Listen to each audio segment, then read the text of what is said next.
Welcome, bounty hunters and Star Wars fans alike. It is Monday night, so it is all Fetts are off.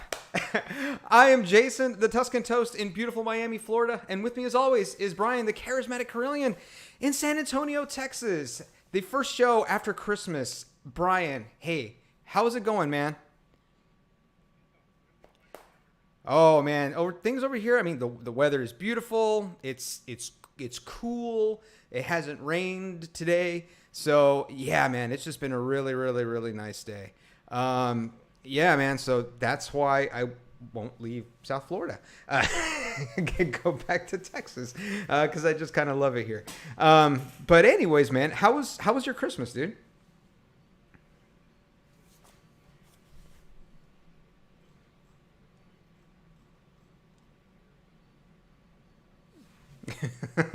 Mercifully, yeah, mercifully.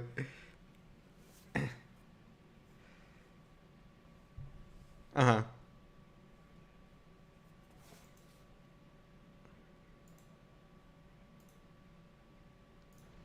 To throw out some wars to everybody. Uh-huh. Well, yeah, man. This is our last show of this 2020. year. Yeah, 2020. Yes. This is the last one, and I mean, we've had a pretty busy year. I mean, the summer there wasn't a whole lot going on, but then Disney just kind of lays this Laid the bomb on gauntlet. us. Yeah, and then all of a sudden we're relevant. We have a purpose. Yep. And Yeah. it's just incredible how this happened, and this gives us material for years and years and years to come. So it gives us some relevance, some equity, and all Fetts are off is here to stay. So with that, we're not even going to do another all Fetts are off show again until later on in January, because the following Monday we're going to kind of tap into Well, this is big. we're going to tap into our new media. We're going to do the cheap seats. We're going to talk sports, right? So, people are going to Can't wait for that. Yeah, they're going to get to see. Can't wait for that. They're Because going to get to see two sides of it. that means that particular Monday is going to take place after a real wild Week 17 that's coming up in the NFL. We're gonna have a lot to go through that Monday. Yeah, it's so that's gonna be a great first show, because we're just getting into the playoffs, the NFL playoffs, and basketball season is in full swing, and then now All those poor Clippers. yeah. Oh man, if you're a Clippers fan out there, Uh-huh. you have my sympathies. I don't know how else to put it. That it's I say It's- screw them. I say screw them. I don't care. now there's a possibility. Mhm. There's a possibility that it was a fraud. Rig was in on that game. I mean that. I suppose it could have been rigged for the Mavericks to just kill them. Sure. And have it sure. and have an over. I mean, I'm not sure if the NBA is gonna, look to find a few committees to investigate whether or not there was in on that game. Oh but God. When you have such an overwhelming victory of that nature, Uh-huh. I guess, I guess some people from the Clippers might be crying that it was a fraud, possibly, maybe. Well, Potentially. the good thing Not- about us Not that I'm sending any messages or anything. I'm not sending any messages. I'm not doing that. I I'm just referring to the game. right. That's all I'm doing. Sure. I mean, that's- it was a 51-point margin. yeah. You don't see that every day in the NBA. Well, screw the Clippers. That's all I got to say. Whatever, they deserve it. But it's gonna really be interesting us moving over to Yes, it this is. to this medium, because it's gonna take a little bit more work on our end. Yeah, it is. This is it's going to be a little bit more challenging. Yeah, it's not something that you and I can just kind of pull out of our butts. We're really gonna have to sit down and decide what we're gonna talk about, and then have actual good quality product to put out. But it's gonna be it's new. I mean, we're trying different things just for fun, and we got a little bit of time to do it now, so we're gonna do that. And then we're gonna switch off. We're gonna go all Fetts are off one week, and then we're gonna go do cheap seats the next week. So Yep. Their plan. yeah, so people will get to see two sides of the spectrum. They're gonna get to see our nerd side and then our sports nerd side. Either way it's a nerd side, because I mean you get really super into something, you're a nerd about it. So, but that's okay. Hey, if you love something, go with it all the way, man. Well, I mean, friend from Bespin and says, works every time. Ah, yes, it absolutely does. Works every time. Ah, be more like Lando. So yeah, with this being our last show, 2020, I like to reflect a little bit and look back and just kind of see how we've evolved. I mean, we got sponsors now. We got some relevance. Got a couple. We started, from just doing it on Twitch and then uploading it to YouTube to going live on YouTube, live on Twitch, live on Facebook, on my page and on the All Fetts Are Off page. And we've just really kind of grown as far as our output, our deliverables here. The show, we finally did one live, together during Thanksgiving. We had that was a blast. We've had 2 guests on already. We had one live here with my dad, and then we had Brianna from Bad Customs. Brianna, of course, Bad Customs. So we really have kind of evolved in this show, and I've had fun every moment doing it, and I can't wait to see what we're going to do here in 2021 with all the new stuff coming out. It's going to be definitely. It's going to be so fun. Just nothing to sit around and watch Disney Plus, and then talk about it more here, and of course make wild accusations about Jar Jar Binks being a Darth Sith Lord. God, what the Misa saying? Obligatory. So no. So there it is. Yeah. And one of these days we're gonna do a Lando show, and then we're gonna do a Jar Jar show. No ifs, ands, or buts about it. It's gonna happen. So yeah, I'm not sure if you noticed one of the ads put on our page, but someone noticed your aerodynamic discussions. So did they? I cringed to think. Yes, I cringed to think what could be an aerodynamic discussion for 2021. I mean, I really have no idea what's coming. I mean, well, you know what? Science is amazing, and we are kind of in the golden age of aerodynamic tracking and research. So you start with a cow, then you go with a lobster. I mean, who knows what can be next? A trout, a kitchen an sink, amoeba, an amoeba, a kitchen sink. The aerodynamics of an amoeba. Yeah, I mean, I mean, it's just whatever your mind can think of. Aerodynamics, we'll find it out.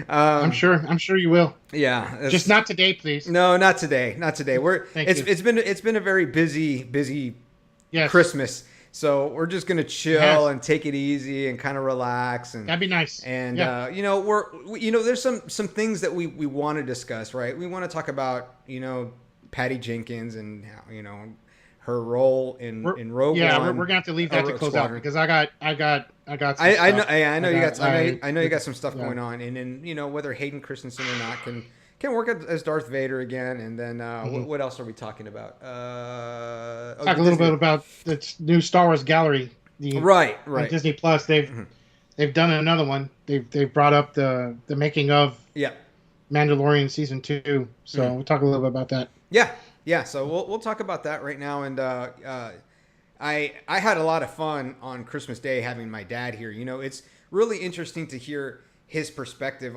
on pretty much just anything. But hearing his perspective, the comment he had on the crawl was one of the funniest things I've heard in Star Wars ever. Did I miss the movie? Yeah, that was terrific. I never even thought of it from that aspect. Yeah, because you think that's the ending credits. No one was used to seeing that kind of stuff at the beginning. Of movies. No one experienced a crawl like that to start something off. So he sits there and he's like, "I came in at the right time, right? Like I didn't mess up the time on my." That was great. Mm-hmm. That was great. That was really cool. Yeah, it really was. And then it was so funny him telling me that story about my mom passing out when she was pregnant with me, when they were going to go see The Empire Strikes Back. So, that's I haven't even talked to my mom about that. I was going to ask her, but I haven't had a chance to call her and talk to her. And hey, did you really pass out? Did I do that to you? Sorry, my bad. I'll make it up to you on Mother's Day. So I don't know what to say, but it's really good to hear that perspective, since we weren't there. It definitely contrasts of what the experience he had as a fan, or even as a newcomer when A New Hope came out. to how it is today and how we experience the sequel, well, the prequel and the sequel trilogies. And even then, Brian, going back to 1999 and then coming back to 2015, I mean, there is a big difference. I mean, you stood in line for the Phantom Menace. You told us that story. And then here you can go online and you can just buy your tickets for IMAX ahead of time or wherever you want to see it. And the only line you're standing in is just waiting to get in. You have your tickets in hand already. It's a completely different dynamic. It's a completely different experience. And it's not just with movies. You see that with, video game buying. I experienced it with the Xbox and the PlayStation. These new ones that came out. You experience it with your collectibles. So it's very everything. Yeah, everything has shifted. Everything has definitely shifted. Now, has it shifted for the better? I don't know. I can't give you a good answer on that because I worked just as hard to get these consoles as I probably would have if the internet didn't really exist or if it wasn't that mechanism and that catalyst to make these purchases. I don't know. I can't give you an answer on that. And for many of us in the collectible world, I mean, for the most part, it's almost not at all. I mean, yeah, you were telling me we're on there logging in on multiple devices, and for the most part, it still doesn't work most of the time. Oh yeah, and and you miss out because now, I mean, it can be the whole thing can be automated, and the human loses out, and the robot gets it if that's what the robot is doing. So has it been perfected? No, it surely hasn't. I mean, is there a way to do it? Yeah, I believe that there is. And with that, I really wanted to bring this point up, and I never did. The San Diego Comic-Con, we know that's the Comic-Con, right? That is the Super Bowl of Comic-Cons here in the United States. And it happens in the summer, and there's only one way for you to get tickets to this thing. What you do, listen to this crap. You need to log in and you need to register in order to be placed into a queue, right? So you have to do this months ahead of time. Yep, and then, just to get into the queue. Just to get into the queue. And then it's like a draft day almost because you log in. That's exactly what it is. You log in at a certain time on a certain date, and then either you'll get picked to purchase tickets or not. And I tried it one year, and it didn't work for me. But check this other crap out. This is very BCS and very college football playoff. If you have gone to one before, if you've purchased tickets to a San Diego Comic-Con before, you get priority to purchase tickets again. So what you did in the past influences what you do in the future. It sucks. It's garbage because you don't let somebody else new get the same shot. It's crap. Yep. It's crap. Now, it hasn't been perfected, so you know what I said? You know what? Screw it. It's going to be too busy anyways. I don't want to deal with the crowds. It's fine. I'll watch it on, YouTube or whoever's streaming it, and I'll just sit back and drink a beer and watch it that way. There's plenty of other Comic-Cons here in South Florida that I can go to and enjoy. Don't need to go to San Diego. So I gave up, and I'm never going to do that again. As long as they do it that way. As long as they do it that way of favoritism, I'm not going to be a part of that. I'm not going to be party to it. It just seems to be a means of calamity in order to get it. It just doesn't seem to make sense to me, any of it. No, it really doesn't because you're just going to end up upsetting more folks than you are appeasing them. Yeah, and that's true. And I mean, I get it. A lot of people want to go, and you have to find out a way to make it fair. But I don't think you make it fair by giving somebody preference if they purchased tickets in the past. I don't think that's a fair way of doing it. No. So, I mean, if you find out a better way if you have to do it in a certain way, like, look, we have so many people that want these tickets. The only way to make it fair is if we randomize it or if we, do it in some sort of draft way, something like that, right? Because first come, first serve, we're going to be alienating people, whatever, it's the only way we can do it is random.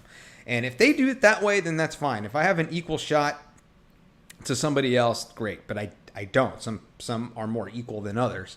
So I'm not going to be a part of that calamity. I'm not going to be part of that garbage. It's fine. It's cool. I'll just watch it. I'll watch it on TV.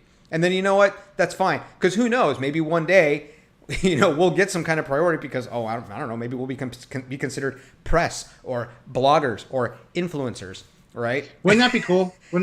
Yeah, because I'd ends up being realized. Yeah, I'd influence people to do pretty weird stuff, Have you? No, that's what I would you. do. Oh yeah, me. Oh, yeah, I definitely use my power. I would never. Absolutely. I would never thought. No, I would abuse it 110%. Absolutely. Don't give me that kind of power. I'm only going to use it to be very self-serving. So I would never. I would never. No. Not at all, man. So, but yeah, with that being said, we'll see what happens in the future, especially once everything kind of calms down with COVID and people stop getting sick and we stop losing people from this virus. We can get some sort of normalcy again, but only when people stop getting sick and people stop dying. So that's the only time I'm interested in doing this kind of stuff, when we look at our priorities. Yeah. And I know you agree with me on that. Absolutely. I mean, things are looking promising. We're not quite there yet. We got work to do.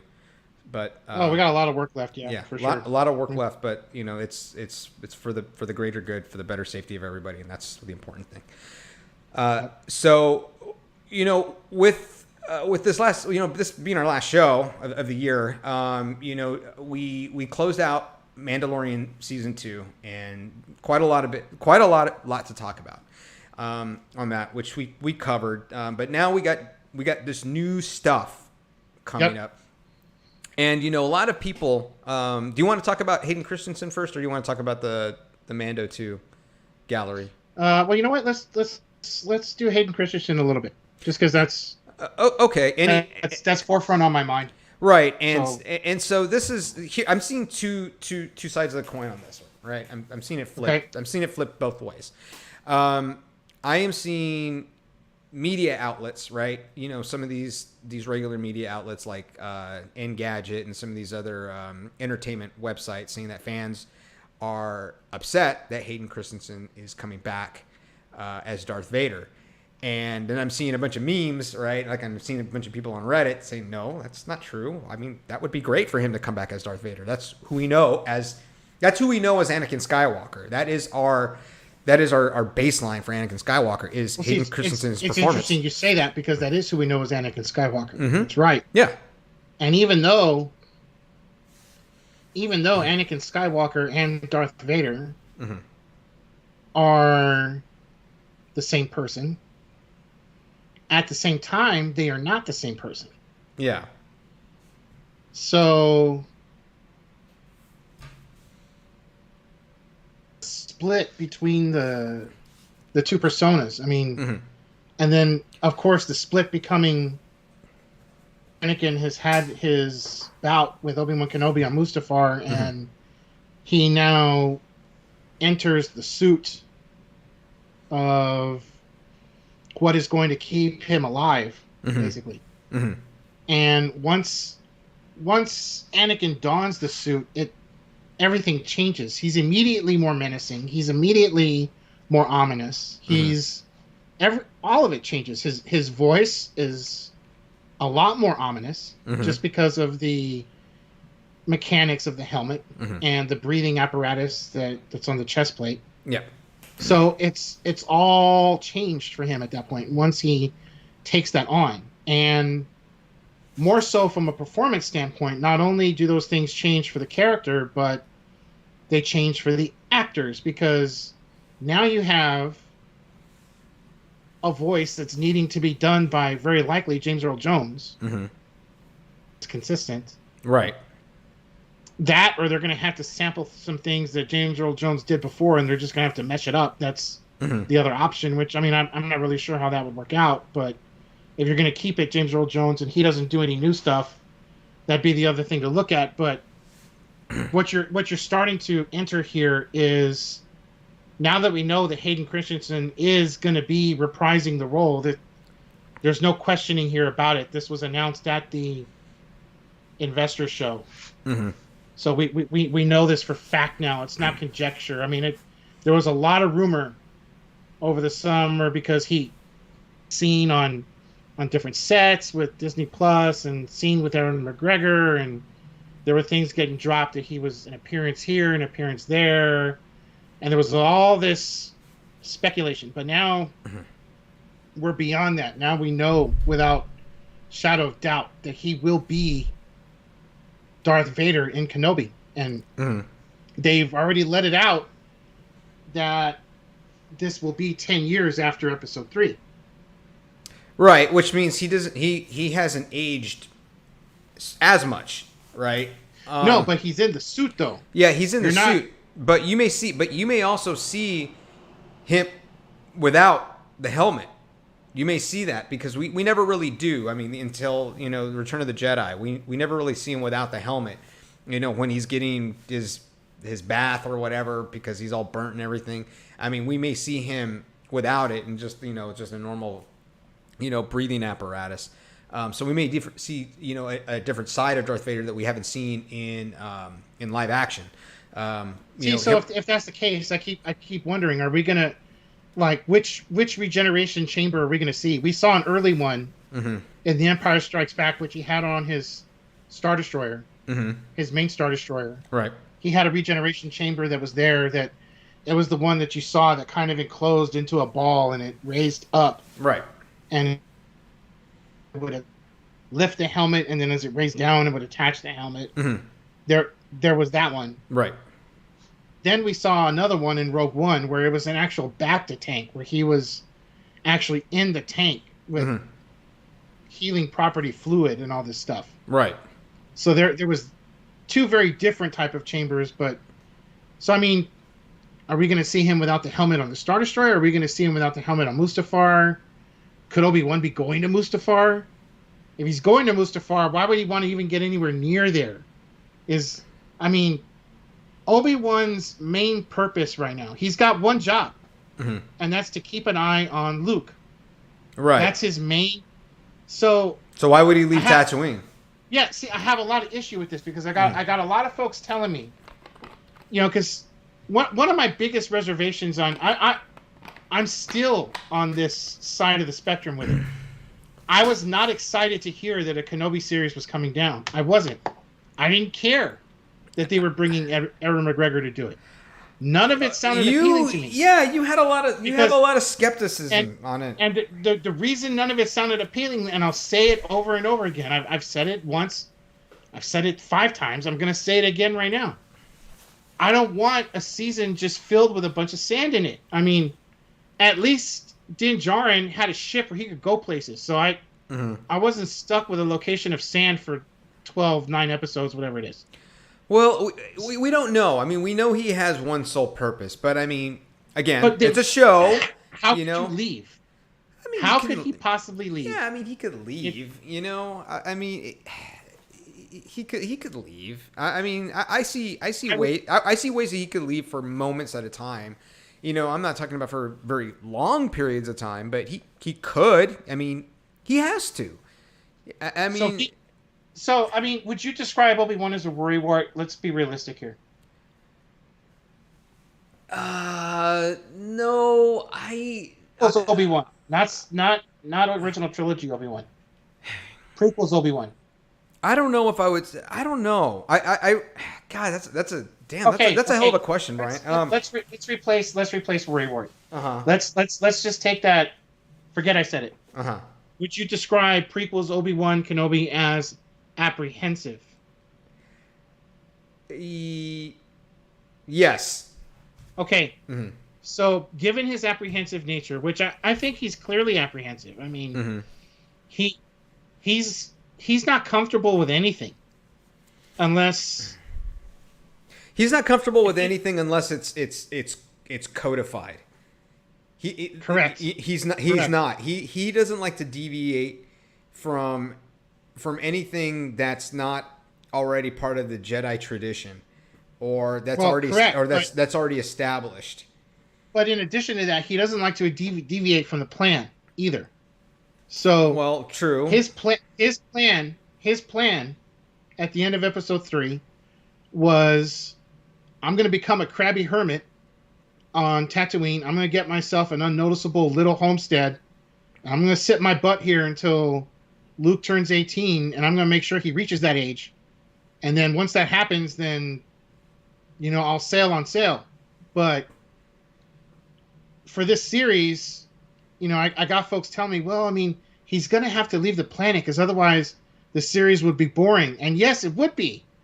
If he's just there on Tatooine for 10 episodes, yeah, it would be boring. Mm-hmm. You'd have to try and get him to go someplace else. But for me, it doesn't fit the context of the mission for him to do that. Even if he leaves for a day or 2 days, or to me, like, apprehensive Obi-Wan would not want to move 50 feet from his ability to get to the Lars homestead quickly. Well, maybe he changes. Maybe he grows. I mean, that's what character development is all about. I mean, look. Okay, let's look at Din Djarin, for example. So, from the beginning of the series, right? He was a cold-blooded, singular purposed bounty hunter, right? He was just he was going through the motions to finish the job, on to the next. That's it. And while still maintaining his traditions and his culture as a Mandalorian. So he never took off his helmet, not even to eat, any of those things, right? And then we see him in the last couple episodes, he takes off his helmet. Why? Because it's for Grogu, right? He develops into this father figure, okay? And it's completely different from him being a loner, not doing anything. And now he's like a dad, and he's doing all of these things. He's going against his plan. He's going against his culture. He's going against his traditions and his beliefs to save Grogu. This is character development throughout 16 episodes. Okay. We have to assume that Obi-Wan will do the same. We do, because we saw him, be very different from episode 1 to episode 3. We saw him be different. And then we saw him different in episode 4. Of course, it's a completely different actor, but the character himself, was a lot older, and he died fairly quickly, in that movie, to save them.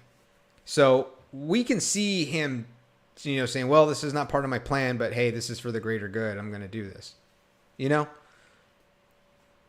Well, then the only thing that would stand to reason then in that event, in the contents of what you're describing, the only thing that would stand to reason then for him to leave that there would have to be a direct threat from where he's going to, right, towards Luke. I mean, that would be, I could see the only justification for him leaving. The only justification. There's two of them. There's Luke and Leia, man. What? Wait. Leia? No. Leia's in Alderaan. No. Hey, whoa. Let me finish. Let me finish. No. I'm not going to let you finish. Yes, let me finish. You did. Go. Yeah, that's right. So there's Leia. There's two of them. All right. So Leia was entrusted with Bail Organa to be on Alderaan, become a princess, blah blah blah. All right.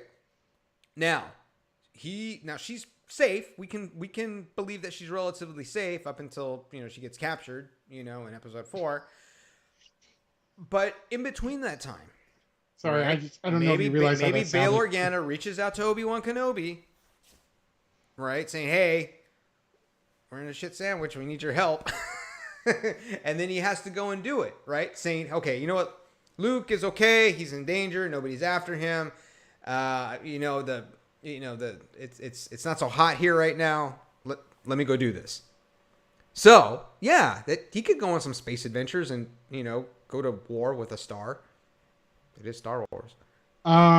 Okay. So a few reasons this doesn't work. Oh, come on, man. So, all right. Bail Organa clearly is charged with the overall care of Leia. Like that's okay. It's not like these planets are close to each other either. They're in two completely different systems. Okay. So, I mean, you're talking about going all the way from the Outer Rim over to Alderaan. That's not a quick trip. So that's the other piece of it. Then what threat would Alderaan be under? I don't know. I mean, the Death Star in Episode 4. You know? That was after the Imperial Senate was dissolved. I know. Okay, I got you. I think so. Leia, you think? I know. I'll just spell it out for you. So, in the timeline that you're discussing, the Imperial Senate is still alive and kicking, and Alderaan is a member, right? Making Leia a princess in the Imperial Senate. Mm-hmm. So, the Empire has no desire to go to Alderaan and start making waves when... Yeah, but it may not be the Empire. It may be something else. I mean, For example? It's a big galaxy. Dude, I don't know. I mean, I'm not a writer. I mean, but it could. It could. Anything can happen. It's a show. It's fake. But, I mean, be open to the possibility that you can't have an Obi-Wan show just on Tatooine the whole time. See, what's bad about this is right now you're reaching. I don't want... It's not a reach. It's an absolute reach. I don't want the writers for Kenobi to have to do that, to be like, I gotta find a way to get him off this rock of sand and useless cantinas. Like right. Well, okay. Who's the show? Who are the showrunners? Filoni and Favreau, right? I'm not sure. I don't know if they've got Kenobi. Yeah, I don't think they do. No, I don't think Kenobi's theirs. I don't know. Let me see. Yeah, I don't. Here, let me check that out. Yeah, I'm looking. Hold on. I just want to know who the showrunners are. Yeah. Director and producer, right? Well, just producing, not directing. So not directing? Mm-mm. I don't care who's directing. I want to know who the showrunner is. I don't know. This is a really long, boring article. Let me see here. Star Wars Obi-Wan Kenobi. That's what it's called, right? The show. Okay. Well, Deborah Chow is gonna. She's gonna direct the first. Okay, so the executive producer is Tracy Seward. Okay. Well, see, there you go. So it's okay. So it's not Filoni. It's not a Favloni thing. No, it's not. So, I mean, again, I don't want to have a whole lot of effort expended to try and figure out how to get him off the... I'm telling you this, okay? They're going to have to do it one way or the other. They're already committed into this. I didn't want a Kenobi series. Well, what if you look at it this way? What if it's not just... What if the show isn't just... Isn't just what? Isn't just Kenobi 10 years after Return of the Jedi, or I'm sorry, after Revenge of the Sith. What if it's not just that? What if it's a lot of story of before he met Anakin? What if it's a lot of that? What if there's a lot of flashbacks or storytelling in that form? I mean, you can still make him look young. Just shave his beard off and give him a buzz cut. You know, and then boom, there you go. That doesn't work for me either, because I mean, I don't want a whole show filled with flashbacks. That's just not. You know, I don't mind if you do one or two of them every other show. Mm-hmm. Spread out. But if you know, having like 5 or 6 flashbacks between like 3 shows, that's not going to work for me. Okay, so bottom line, you're very skeptical of the Obi-Wan show, and you don't see. I mean, you have the whole problem again of location. That's a huge problem for this. Okay. They're going to have to get really inventive to get him off Tatooine to make it interesting. Okay. Unless they are going to do the whole thing there. If they end up doing the whole thing there and still keep it interesting, then kudos. You know, that would be a big challenge that they would end up overcoming. That would impress me. But all right. On top of the location problem, now you add this added dimension of Hayden Christensen going to be suited Darth Vader.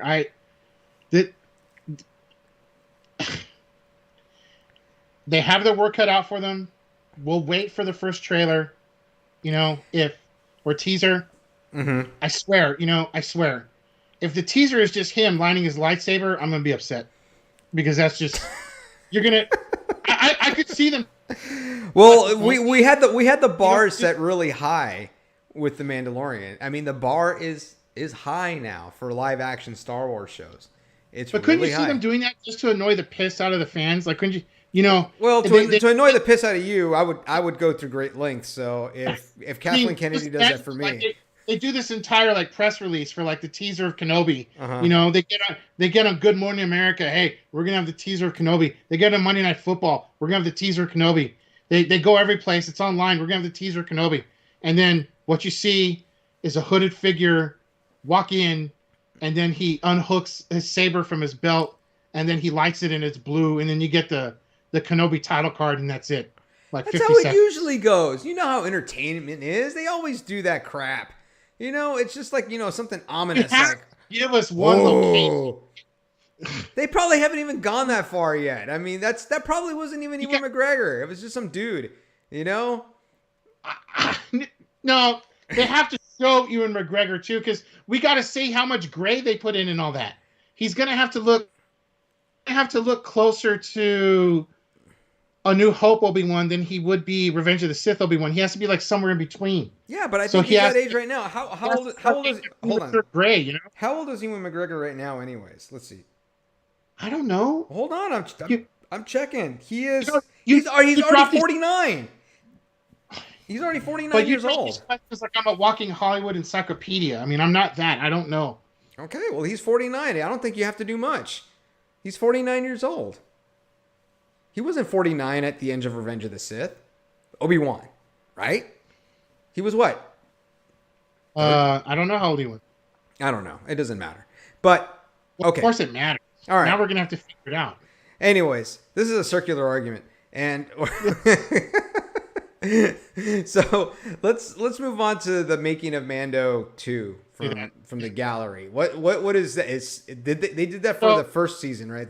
So for those that recall, when Mando 1 concluded, about a week later, they came out with a little surprise for everyone and said, hey, we're going to do this thing called Star Wars Gallery.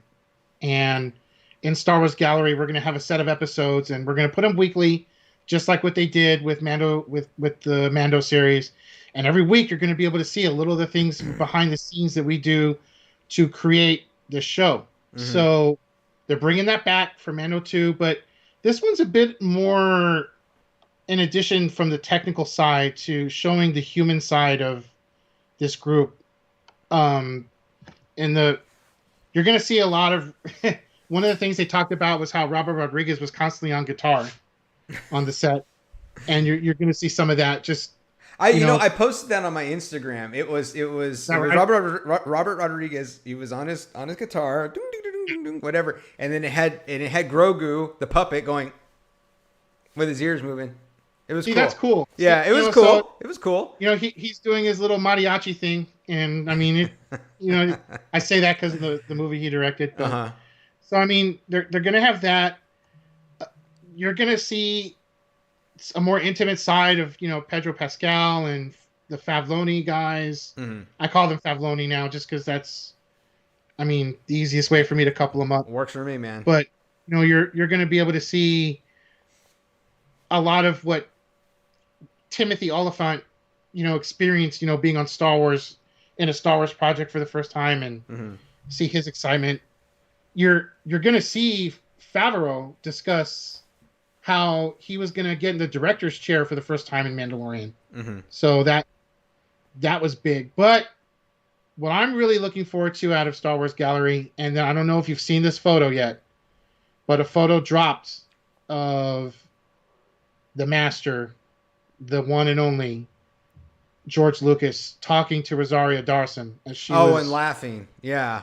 Mm-hmm. Yeah, and there's already memes. There's a lot of memes out there. Yeah. That, to me, says a lot of stuff. I mean, I'm excited if Lucas is starting to wean his way back. He's probably starting off as like a technical advisor. I mean, but still, if he's even getting the tiniest motivation to come back and do more stuff, I'm excited about that, because he's where it all started. Of course. I mean, he's where the whole thing started. So yeah, to know that he was there on set, and if I get to see a lot of that in gallery and listen to some of the things he had, some of the input, I I mean, that's so. I mean, people definitely want to check this out because it's one thing to sit and watch and go from episode to episode and be on the edge of your seat with what's going to happen next, and that's one experience in itself. But to be able to go behind that veil and to learn about all the intricacies that go into what makes all this up, that's a whole brand new fascinating medium to check out. Yeah. I look forward to watching it. I got a little bit more time before my semester starts again, so I'm trying to get all this media in right now, before I start having to do a bunch of stuff. But it's good that they do that. They give it behind the scenes. They let the fans see what went on, and because a lot of this stuff is done under the shroud of secrecy. And the fact that they're able to maintain that secret for so long, that we were able to not even speculate that Luke Skywalker, you brought it up, but the fact that Luke Skywalker was going to come and be the Jedi that rescues or takes Grogu for training. While you're back on that, there's a huge not uproar, but you got a lot of folks coming out that are demanding that going forward with Luke, that they use Sebastian Stan and not the CGI, because he looks they're like going to continue with Luke. I'm not on that bandwagon. I do not find Sebastian. I'm gonna say it. I do not find Sebastian Stan as a suitable young Mark Hamill. Nope. I think there's a point with this universe that you're going to start getting diminishing returns with the Luke Skywalker character.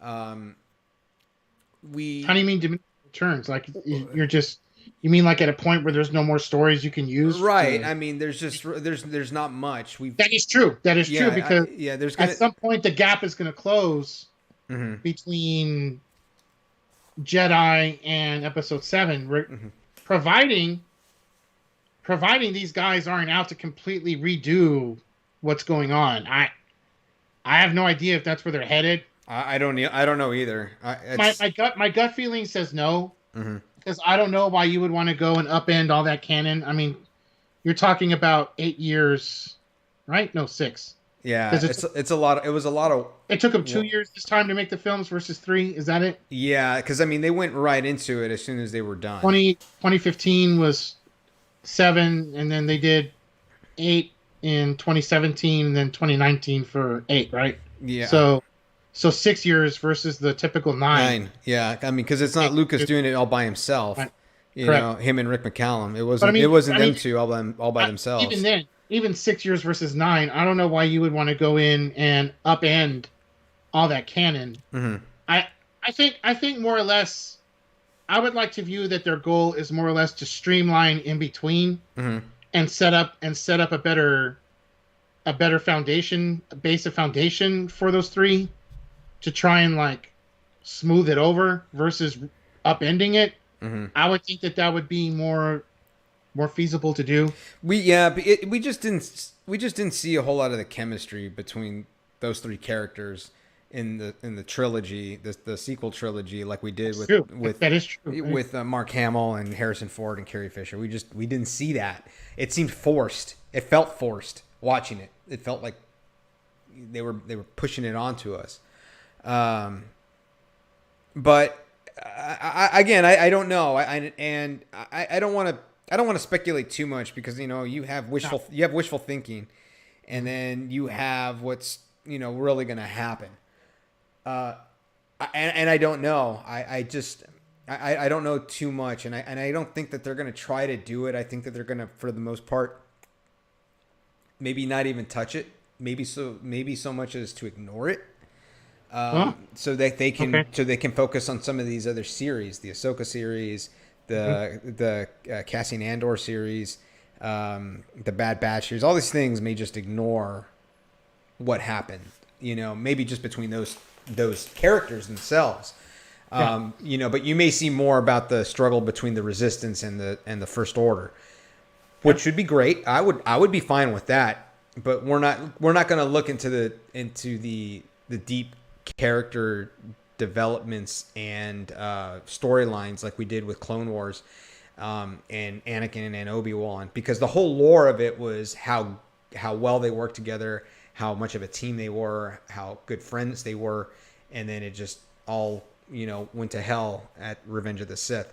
We don't have that kind of lore with these three characters, with Rey Skywalker, which was really stupid, and Poe Dameron, and with what's his name? What was his name? This character's name was so forgiven. Seriously, really? Yeah. Really?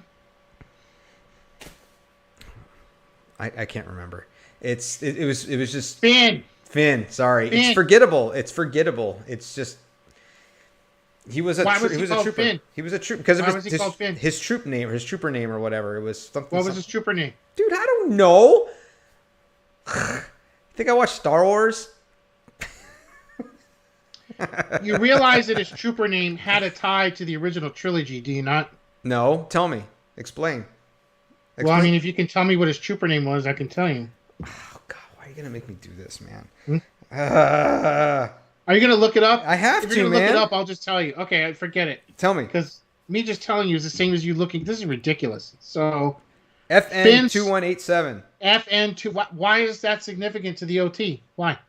I don't know. I didn't think so. So, the reason it's significant to the OT is because what was Leia's cell number? Oh, I don't know. Was it 7. Huh?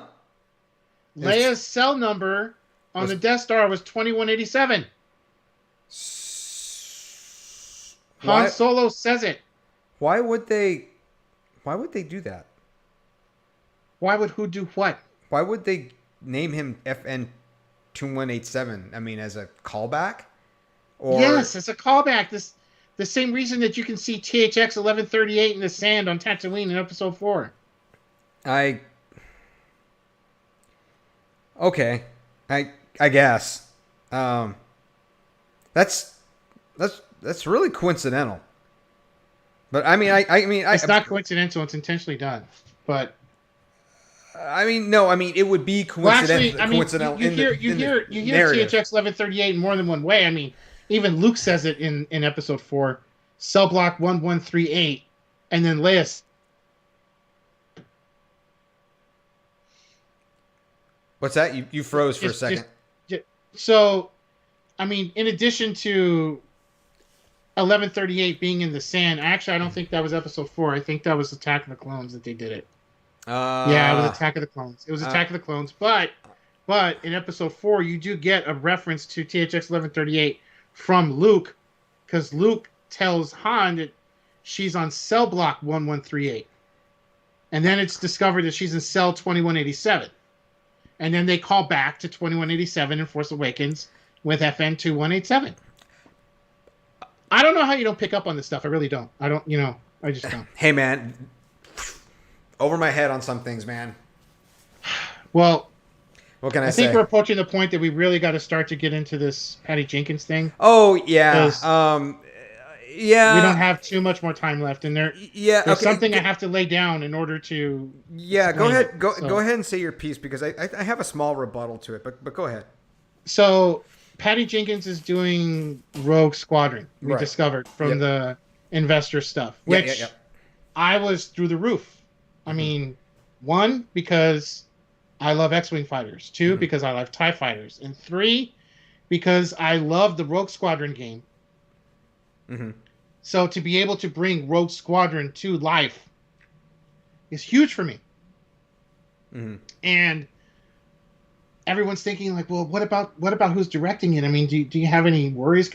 I said no, because it's Patty Jenkins from Wonder Woman. It's going to be outstanding. Mm-hmm. I said no. I have no reservations whatsoever. Then Wonder Woman 84 debuted on HBO Max, and I took a look at it. Yeah. You remember Jeff Goldblum from Jurassic Park? Of course. But he's walking up to the... Oh, that is one huge pile of shit? Yeah, I saw your meme. Yeah. So basically, I could not believe what I saw. when did it came out Christmas Day? So today, Yep. That's fine. Yep. You know, beware of spoilers, but I'm just gonna do it. Mm-hmm. If you guys haven't seen it by now online or a theater, tough. Mm-hmm. So, and opening, Wonder Woman's opening was fantastic. I mean, it opens with this whole sequence of her being a child on Themyscira, Mm-hmm. and she's taking part in the Amazon warrior trials. That was awesome. Yeah, That they released sequence, they released that opening scene a few days early. Right, they did. That sequence was top notch. I mean, no complaints from that sequence whatsoever. Mm-hmm. It also happens to be the only piece of the film worth any merit. Right. They come up with this thing with wishes. That Okay. I was no. No. I mean, I see, and I don't want to spoil too much because I haven't seen it yet, and it hasn't given a lot of people a whole lot of chance to see it yet either. It's 3 days. No, I know, man, but I mean, we're not here to spoil. We're here to spoil. We're here to spoil Star Wars. I know we're here to spoil Star Wars. We're not here to spoil DC stuff. Fine. But this. Here's what I want to say about the story. I know it's absurd. I've read the posts online. It's a disaster. I got it. But you have Origins to. are trash. I'll leave it at that. Origins are trash. Got you. But I'm not justifying crap, right? But I'm saying this is what you're getting. This is what you have to realistically expect from a Wonder Woman movie. The comics, the show with Linda Carter. Oh, hold on. The first one was amazing. It was great. It was a great movie. But you have to remember that. I mean, that was setting everything up. But the comics, the story, Wonder Woman itself, a lot of these stories were really, really out there. Okay, it was a very different type of character and different comic book series than DC was doing during that time. You know, Batman was very dark, you know, sort of campy, right? And then Superman just kind of had this status quo going on. And then you had all these different conflicts with all these other these other DC superheroes. And then Wonder Woman is the Thor of DC, right? So Thor from Marvel Universe is mythological, and then the same thing with Wonder Woman. There's a bunch of mythology that's involved in this. So a lot of the storylines were very out there to kind of go along with that narrative. Okay, it didn't do a very good job of separating the two worlds like they did in the Marvel Universe. Is that you have Thor's world, and then you have, you know, humanity, Earth, right? And then they mix in some way, shape, or form, but it makes it not necessarily plausible or believable, but the mixture works well. It's really hard to do that with a Wonder Woman movie. And the way that DC does their movies nowadays is very different than what we've been expecting and seeing from Marvel, because it's different people doing it. Warner Brothers is taking this very different approach, and we're not seeing continuity. We're not seeing believability. So again, yeah, these things with wishes, right? It's really out there, and it's very mythological. Just forget that piece of it then. Forget that piece of it then. I'm not going to buy into this whole narrative of the, well, you know, her character, there was a lot of mythological plot lines that dealt into her stories from the comics, so you have to do this mythologic. That's fine. Like, you can still accomplish that without trashing origins. And I'm not going to say which ones were trash since you don't want to spoil anything. But there were some key origins that just got basically peed on in this movie that really upset me. And I'm sorry, but I've watched Super Friends back when I was a kid long enough, and the 70s and her 70s TV show long enough to know that there's certain things you don't trash, and they got trashed in here. So again, this is how Warner Brothers and DC is handling this. They just are not doing a very, very, very good job. Now, this is why I'm interested to see the Zack Snyder cut of Justice League coming up, because this last Justice League movie, I liked seeing the characters come together, but I was really disappointed with their choice of villain and the way that they fought him and the way that Superman came back. He's still going to be in the Snyder cut. Yeah, it's fun. It's still going to be in the Snyder cut. Yeah, I know Steppenwolf's going to be there. I know I got it, but I just was really disappointed with the way that they did a lot of these things, especially the way that they brought Superman back. It was probably one of the most disappointing stories I've seen from a live action superhero movie. I've seen the Dark Side from the Snyder Cut stuff, and I'm not impressed. Okay, not well, impressed. I mean that's just. But again, I am just interested to see it because I was, especially everything that happened and all that crappy CGI that they had to do with Henry Cavill and his mustache because he was filming The Man from U.N.C.L.E. during that time when they were doing reshoots. You got to be kidding me. That was just, it's a slap in the face to everyone that went to go see that movie and that's a fan because it looked like crap. There's just no way around it. I don't think that technology is there yet where you can just remove somebody's mustache. Big, thick mustache, right? Because, you know, Henry Cavill is a dude. I mean, this guy's a dude, and he's got hair, muscles, and all that kind of stuff. And to have that big, thick mustache taken away, it was damn near impossible. So it was a slap in the face. They should have just waited and just done it normally because he looked perfectly fine as a regular Superman. But you throw all the CGI crap in there, and it's crap. It's garbage. It was really hard to see, really hard to watch.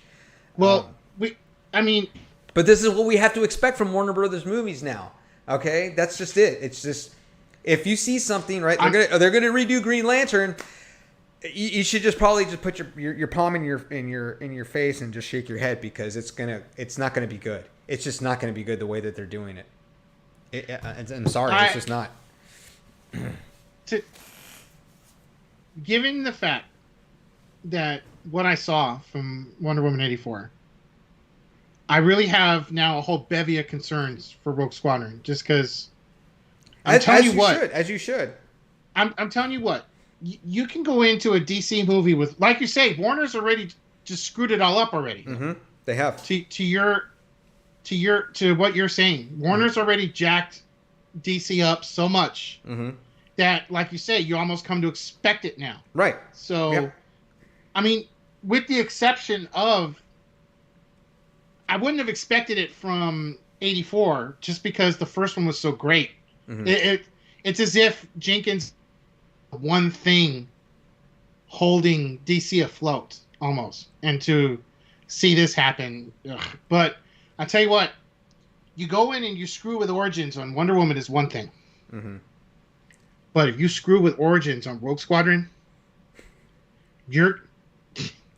I suggest she finds another planet to relocate to or something because that will not be tolerated. I don't think that you can. And not by a whole lot of people. I don't think that you can. I mean, if Lucas is going to have the level, I don't know now. Well, hold on. Well, if he's going to have the level of involvement that we think and we hope and we believe that's going to happen, I don't think you can. Maybe you can make a bad movie, but I don't think that you can screw with the continuity. Oh, I don't know. I can't even say that. I can't even say that with any kind of efficacy, really. But yeah, there's concern, and I think we have the right to it. So, hey, we'll just see, man. Well, there's nothing we can do but wait and see, wait and watch. Right. Yep. When was the expected release date on Rogue Squadron? I don't know. Was it 2021 or 2022? I gotta find out. I would think it's 2022 because I don't know if they were in pre-production yet. 2023, man. Oh, really? Yeah, 2023. Are you kidding me? Yeah. Oh. Yep. That's kind of a bummer. I was hoping 2022. Nope. Yep. That's a long time to wait. Well. Yeah, December 22nd, 2023. Good grief. We got nothing but time, my friend. Nothing but time. You know, we might be in our sixth COVID variant by then. Hopefully by that time it's just an STD. Really? You had to take it there? Hey, you know what, man? Tomorrow's my birthday. I can do what I want. You know, it is your birthday tomorrow. Yeah, man. This is the last show in my 30s. Yeah. I'm going to be 40 years old tomorrow. Yep. I'll tell you what. You know, you better be ready because... What? being in your 40s is no joke. You know, so I've heard. But you know what? That's fine. I'm fine with it. You've basically grown up with a whole lot of hair where you don't want it, and then you start missing hair from where you do want it. Yep. I've heard that too. Well, as long as it's not coming out of my ears yet, I think I'm fine.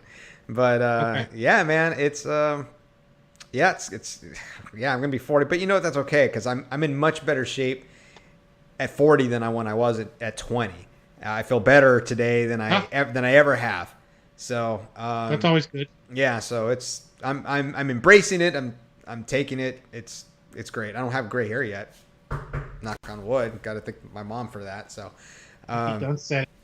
But yeah, man. But anyways, well, it's been an hour. It's been it was a good chill show after the holidays. We went kind of back to back. We had our Monday holiday special. We did a special on Christmas. Yeah, we did a special on Christmas. We came back today. Yeah, we came back today. Hey, man, we've been busy on the show. For all of our dozens of viewers out there, I hope they enjoy it. Millions globally. Millions globally, dozens domestically. So next week we're going to try for the cheap seats. We're going to set up a Facebook page. We're going to get everybody involved in that. We'll send some stuff out.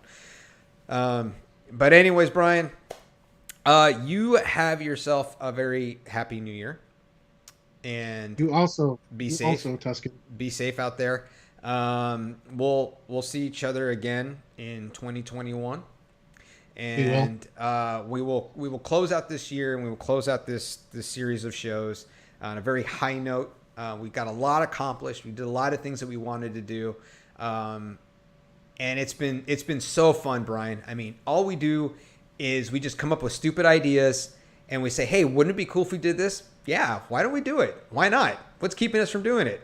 Nothing. Hey, why don't we multi-stream? Yeah, Twitch. Hey, let's go from Twitch, YouTube, Facebook. Who cares? Hey, let's set up a All Fetts Are Off Facebook page. Sure, let's just share stupid memes, and it's just what we do.